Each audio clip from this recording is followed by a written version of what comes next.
ദൈവ തിരുനാമത്തിന് മഹത്വമുണ്ടാകട്ടെ. ഇന്നത്തെ ദൈവവചന ചിന്തയ്ക്കായിട്ട് എഫേസ്യർക്ക് എഴുതിയ ലേഖനം 5-ാം അധ്യായം 16-ാമത്തെ വാക്യം, ഇത് ദുഷ്കാലമാകയാൽ സമയം തക്കത്തിൽ ഉപയോഗിച്ചുകൊള്ളുവിൻ എന്ന് നാം ഇവിടെ വായിക്കുന്നു.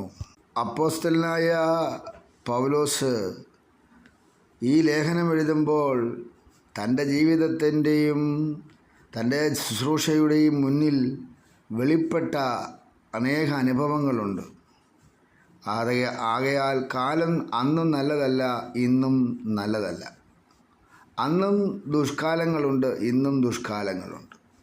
ഓരോ കാലഘട്ടത്തിലും ഓരോരുത്തരും ക്രിസ്തു യേശുവിൽ ജീവിച്ചിരുന്ന സമയങ്ങളിൽ അവർക്ക് നേർക്ക് വെല്ലുവിളികൾ ഉണ്ടായിട്ടുണ്ട്. ആ വെല്ലുവിളികൾ നേരിടാനുള്ള ദൈവകൃപയാണ് ദൈവദാസന്മാർ പ്രാപിച്ചത്. അപ്പം നാം ഓരോരുത്തരും പ്രാപിക്കേണ്ട ഒരു ആവശ്യകത, ഇത് ദുഷ്കാലമാണ്. അതുകൊണ്ട് സമയം നമ്മൾ തക്കത്തിൽ ഉപയോഗിച്ചു കൊള്ളണം. നമുക്ക് എല്ലാവർക്കും ഓരോരോ സമയം ഉണ്ട് ഓരോ കാര്യങ്ങൾ ചെയ്യുവാൻ. അപ്പോൾ സമയമാകട്ടെ എന്ന് പറഞ്ഞിരുന്നാൽ ചിലപ്പോൾ നമ്മളെ കാത്ത് സമയം നിൽക്കത്തില്ല. സമയത്തിൻ്റെ വഴിക്ക് പോയിക്കൊണ്ടേയിരിക്കുന്നു. നാം അതിൻ്റെ പിന്നാലെ ഓടി കാര്യങ്ങൾ ചെയ്തുകൊണ്ടിരിക്കണം. കാരണം കാലം വല്ലാത്തൊരവസ്ഥയിലേക്ക് മാറിക്കൊണ്ടിരിക്കുകയാണ്. ഇവിടങ്ങളായിട്ട് എന്തെല്ലാം സംഭവങ്ങൾ നടക്കുന്നുണ്ട്. അതേ, മകൻ അപ്പനെ കൊല്ലുന്നു, അപ്പൻ മക്കളെ കൊല്ലുന്നു, അങ്ങനെ വേണ്ട, കൂട്ടുകാരെ കൊല്ലുന്നു. പ്രശ്നങ്ങളുടെ നടുവിലാണ് നമ്മളെല്ലാ ദിവസവും വാർത്താ ചാനലുകൾ കേൾക്കുന്നത്. ഇതൊക്കെ തന്നെയാണ്. എങ്കിലും ദുഷ്കാലത്ത് സമയം തക്കത്തിൽ ഉപയോഗിക്കുന്ന അഭിഷക്തന്മാരെ ഓർത്ത് ഞാൻ ദൈവത്തെ സ്തുതിക്കുകയാണ്.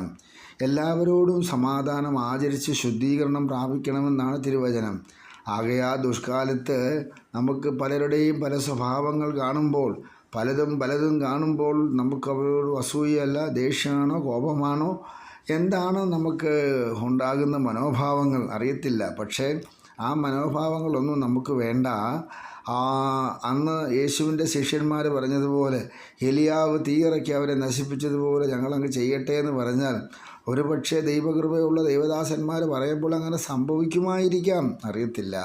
പക്ഷേ അങ്ങനെ ചെയ്യാൻ കർത്താവ് അനുവാദം കൊടുത്തില്ല. നിങ്ങൾ ഏത് ആത്മാവിന് അധീനരെന്നാണ് ചോദിച്ചത്.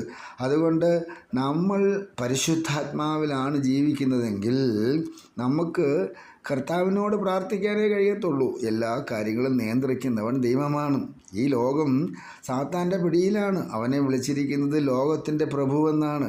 അപ്പോൾ അവൻ ലോകത്തിൽ നടന്ന് എന്തെല്ലാം ചെയ്യാമോ അവൻ ചെയ്യട്ടെ. അവന് വേണ്ടി കർത്താവ് ലോകം കൊടുത്തിരിക്കുകയാണ്. എങ്കിലും നിയന്ത്രണം ദൈവമാണല്ലോ. സർവശക്തനായ ദൈവം തന്നെയാണ് സകലത്തെയും നിയന്ത്രിക്കുന്നത്.